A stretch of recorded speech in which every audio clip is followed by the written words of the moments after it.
Vaishnavi Vrindavan channel में आपका स्वागत है। आइए जान लेते हैं इस बार फरवरी के महीने में पूर्णिमा कब पड़ रही है। साथ में जानेंगे पूजा विधि और कुछ उपाय।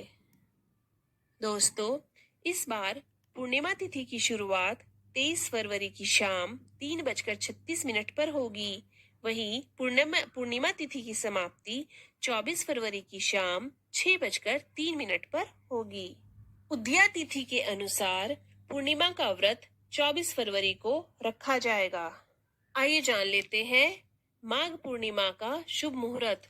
स्नान दान का मुहूर्त सुबह 5:11 से लेकर सुबह 6:02 तक रहेगा। वैसे तो आप पूरा दिन में कभी भी दान कर सकते हैं, लेकिन ये शुभ समय है।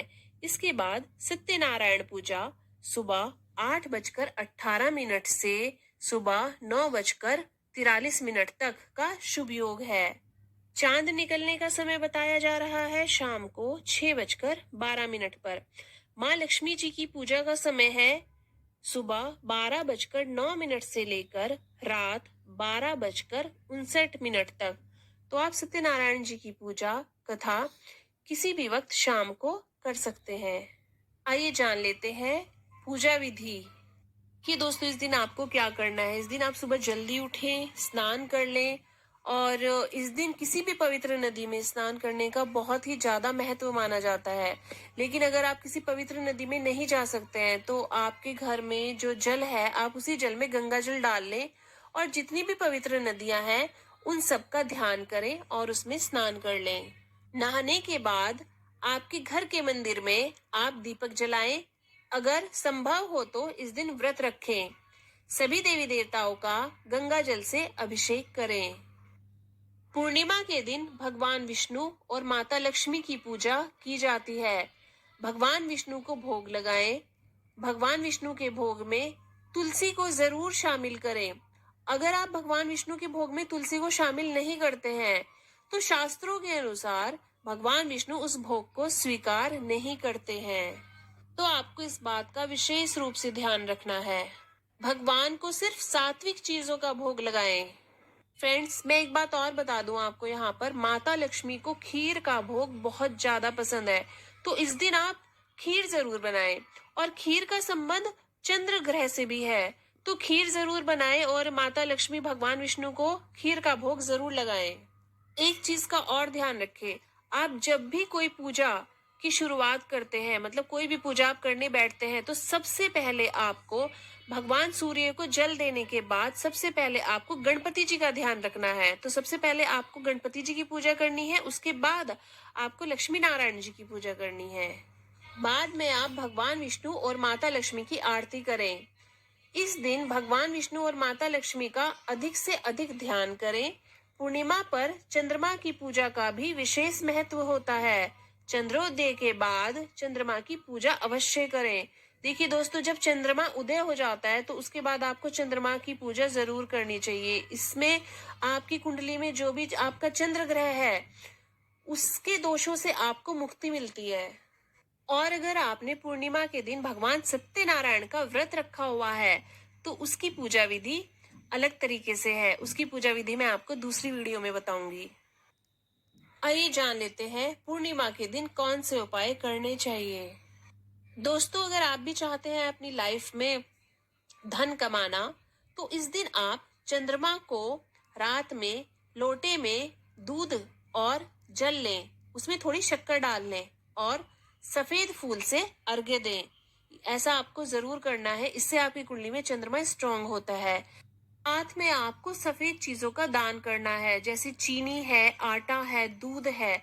इससे भी आपका चंद्रमा स्ट्रांग होगा, क्योंकि चंद्रमा की स्थिति को स्ट्रांग करने के लिए हमें सफेद चीजों का दान करना चाहिए। तो इस दिन आपको ज्यादा से ज्यादा सफेद चीजों का दान करना है। और चंद्रमा को अर्घ्य देते समय आपको ओम चंद्राय नमः, ओम चंद्राय नमः इस छोटे से मंत्र का जाप करना है। दूसरा उपाय है, पूर्णिमा के दिन पीपल के वृक्ष पर माँ लक्ष्मी का आगमन होता है, तो आप सुबह जल्दी उठें और पीपल के पेड़ के सामने कुछ मीठा चढ़ाकर उस पर जल अर्पित कर दें। आप इस उपाय को कम से भी कम 11 पूर्णिमा करके देखिए, आपकी लाइफ में कितने चेंजेस आएंगे। तीसरा उपाय है, अगर आपकी कोई विशेष इच्छा है तो उसके लिए आप हर पूर्णिमा को विष्णु सहस्त्र स्तोत्र का पाठ करें। दोस्तों, वैसे भी आपको विष्णु सहस्त्र स्तोत्र का पाठ तो डेली ही करना चाहिए, लेकिन अगर आप डेली नहीं कर सकते हैं तो आप एक नियम बांध लें कि पूर्णिमा के दिन आपको इस पाठ को जरूर करना है। फ्रेंड्स, क्या आपको पता है कि हमारी आंखों की रोशनी का कनेक्शन किस ग्रह से होता है? हमारी आंखों की रोशनी का कनेक्शन होता है चंद्रमा और सूर्य से। तो अगर आपकी आंखों में कोई प्रॉब्लम है या आपके स्वास्थ्य में कोई प्रॉब्लम है तो आपको क्या करना है, आइए जान लेते हैं चौथा उपाय। पहले मैं यहाँ आपको बता देती हूँ कि हमारी आंखों की रोशनी का कनेक्शन सूर्य और चंद्रमा से होता है, तो हमें इन दोनों को ही ठीक करना है। तो पूर्णिमा के दिन आपको क्या करना है कि जब भी चांद की रोशनी होती है तो उसमें आप थोड़ी देर के लिए जरूर बैठें।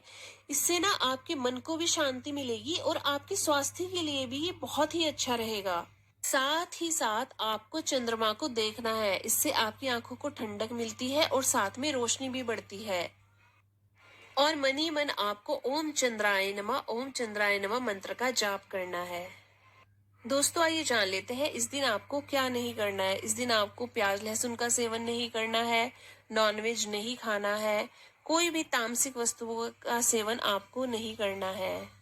चीज का और ध्यान रखें, इस दिन आपको भगवान विष्णु माता लक्ष्मी को पीले फूल अर्पित करने हैं, पीली मिठाई का भोग लगाना है। और अगर आप इस दिन पीले वस्त्र धारण करते हैं या सफेद वस्त्र धारण करते हैं तो ये बहुत ही अच्छा है। अगर आप सफेद वस्त्र धारण करते हैं तो इससे भी आपका चंद्रमा स्ट्रांग होता है।